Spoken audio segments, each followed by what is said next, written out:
Une crise économique sans précédent dans le tourisme mondial et le transport aérien. C'est vraiment du jamais vu. Catastrophe. Le coronavirus cloue les avions du monde entier au sol. Les compagnies aériennes sont à l'arrêt. Airbus voit son carnet de commandes se vider. 40% de livraisons en moins pour les 2 ans à venir. Et les projections ne sont guère réjouissantes. Il faudra attendre au moins 2024 pour retrouver peut-être un niveau de trafic aérien comparable à celui d'avant la crise sanitaire. En fait, personne n'avait vu cette crise venir. Pour plusieurs journaux, etc., la France durement frappée par la crise historique de l'aéronautique, il y a eu des pertes colossales et le secteur aéronautique et spatial, il avait toujours des excédents, c'était un gros contributeur à la balance commerciale française. Vous voyez ici, on a effectivement une balance, un excédent commercial de 31 milliards d'euros en 2019. C'est-à-dire que la France exportait beaucoup plus que ce qu'elle n'importait dans le domaine de l'aéronautique. 31 milliards d'euros, c'était plus important que le luxe, 27 milliards d'euros. Et bien évidemment, la crise va avoir un impact non seulement sur ce secteur, mais également sur la balance commerciale française. La question qui se pose, c'est est-ce que Airbus et Air France vont pouvoir survivre à la crise? Un nouveau coup dur pour Air France, déjà très affecté par la crise du Covid et ses conséquences. La compagnie vient d'annoncer qu'elle allait supprimer 7500 postes d'ici à 2022. Le constructeur aéronautique européen Airbus va lui supprimer 15 000 postes dans le monde, dont 5 000 en France. Donc Air France, KLM, essuie des pertes spectaculaires. Et on a bien évidemment les raisons. Les raisons ici, vous voyez le résultat net qui est de 4,4 milliards d'euros de pertes, un résultat négatif sur les 6 premiers mois de l'année. C'est colossal. Pourquoi? Parce que l'activité était complètement KO. Il n'y avait plus d'avions, il n'y avait plus de vols. Et le problème, c'est qu'on voit bien, on est rentré dans un nouveau monde. Donc les gens vont être plus vigilants. Moi, je voyageais beaucoup. J'ai pas pris un avion depuis le mois de février. Je suis resté à Dubaï. Et alors que je suis un gros client pour ces compagnies aériennes. Et je pense qu'il y a beaucoup de gens dans mon cas de figure. Donc la crise va avoir un impact durable sur l'économie française, mais également sur l'économie mondiale. Ici, beaucoup de gens m'ont dit, Tammy, mais Air France, c'est très bas, est-ce que ça vaut le coup de l'acheter, etc. Moi, j'ai une perspective long terme, d'accord? J'aime bien avoir une perspective long terme.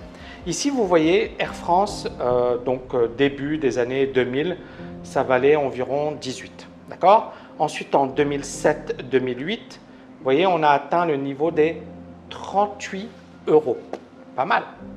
Donc, les personnes qui auraient acheté ici à 16 auraient plus que doublé leur mise. Super.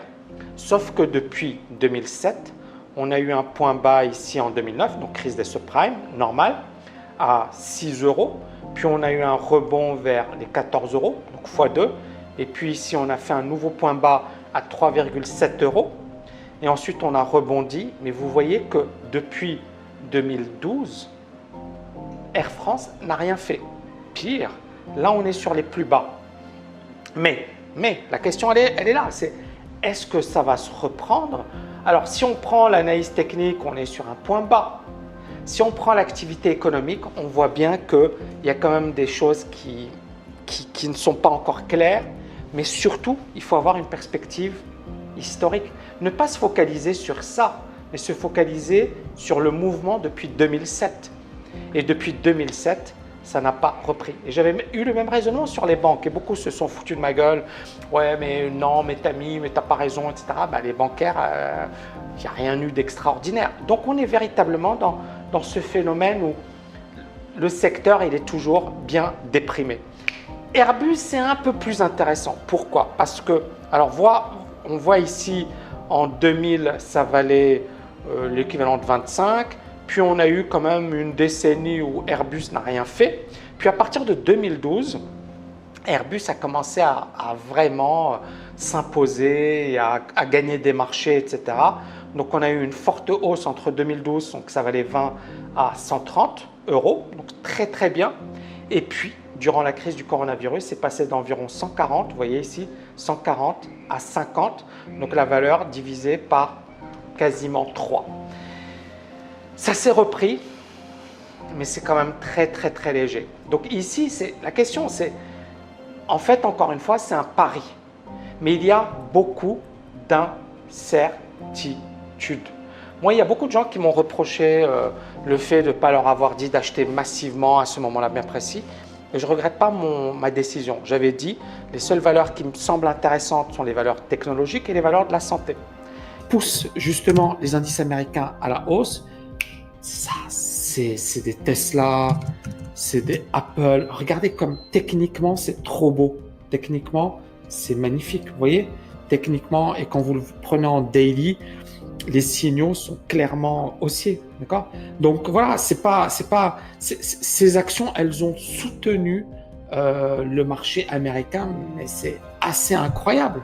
Et ce sont ces actions, d'ailleurs, c'est vraiment le Nasdaq, hein. Vous voyez le Nasdaq, il explose, il est vraiment puissant.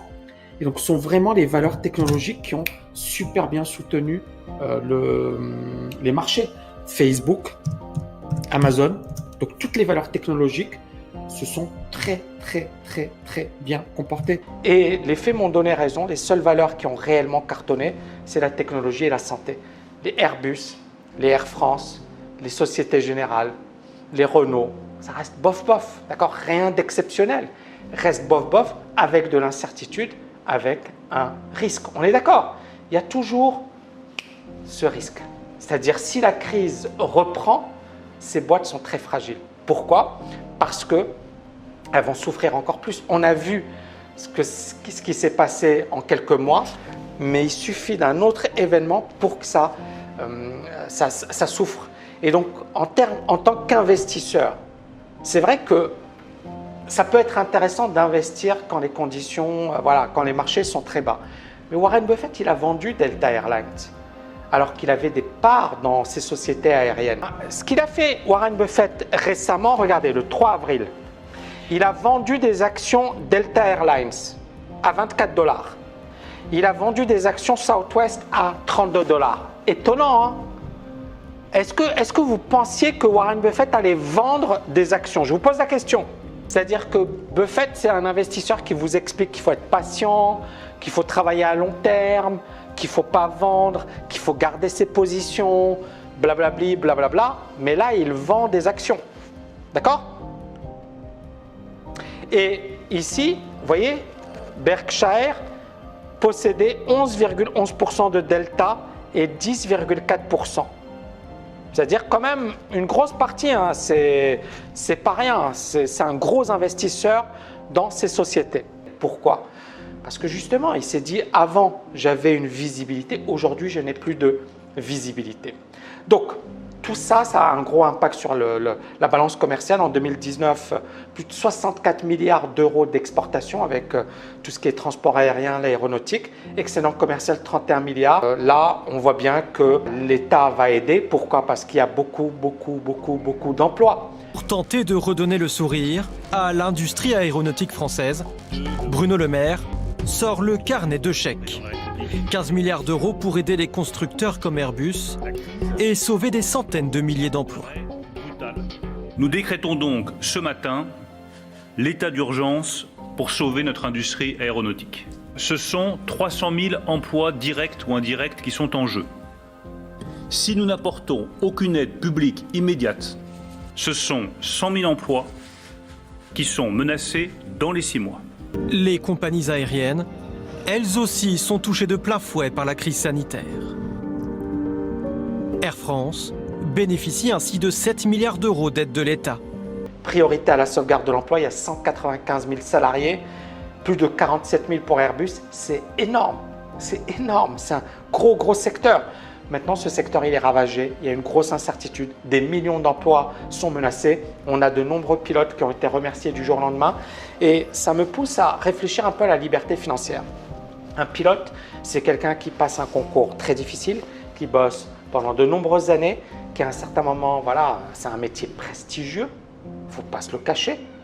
Il gagne 13 000, 15 000 euros, 20 000 euros par mois, d'accord? Donc c'est quand même le top de la fourchette, ils font partie des professions les mieux rémunérées, eh bien aujourd'hui, ces pilotes se retrouvent au chômage. Et là, c'est un article du New York Times qui dit la chose suivante, les pilotes auparavant, ils étaient rares, tout le monde s'arrachait les pilotes. Aujourd'hui, les pilotes, ils sont virés, ils perdent leur job. Et il y a encore une fois des milliers d'emplois détruits. Ce que j'ai envie de dire, c'est que les pilotes, voilà, ils avaient misé sur un truc, mais ils ne s'étaient pas diversifiés. Et on en revient sur ce que moi j'enseigne depuis des années. Ne misez pas tout sur votre job. Moi, j'avais tout misé sur mon job à Londres. Quand finalement j'ai divorcé, j'ai tout perdu, ça a été difficile pour moi de me relever. Beaucoup de pilotes aujourd'hui à Dubaï, il y a des pilotes qui demandent un petit boulot. Juste, je peux vous aider pour un déménagement, etc. Véridique, à Dubaï. Les gars, ils étaient pilotes et aujourd'hui, ils sont dans la merde. Et il y en a plein. Et ce que je veux vous dire, c'est que la crise, c'est une opportunité, mais la crise, il faut également l'anticiper. C'est-à-dire, c'est pas quand la crise arrive, c'est là où tu te dis, mince, qu'est-ce qui se passe? Cigale et la fourmi. La cigale, elle chante, elle danse, etc. La fourmi, elle bosse, elle bosse, elle bosse, elle bosse. Mais quand ça va mal, qui s'en sort le mieux? C'est la fourmi. Qui danse et qui se dit, waouh, c'est la fourmi. Et il y a beaucoup de gens qui disent, ouais, mais c'est égoïste, etc. Non, c'est la vie. La vie, elle n'a jamais été facile. Si tu es né déjà dans un pays riche, tu as beaucoup de chance. Il y a des gens qui sont nés en Inde, qui sont nés en Afrique, dans des villages pauvres, etc., qui galèrent, qui souffrent bien plus que tu n'as jamais souffert de ta vie. Donc, il faut arrêter de donner des leçons de morale. La vie, elle est comme ça. Donc, la crise, c'est une opportunité. Pourquoi? Parce que quand il y a une crise, premièrement, ça nous pousse à nous remettre en question. Ça nous pousse à trouver des solutions. Ça nous pousse à sortir de notre zone de confort. Ça nous pousse également à accepter le changement. Donc moi, voilà, la morale de l'histoire, c'est que la crise, voilà, ça peut effectivement avoir des conséquences extrêmement négatives, mais ça peut également représenter une opportunité incroyable pour faire des choses de dingue.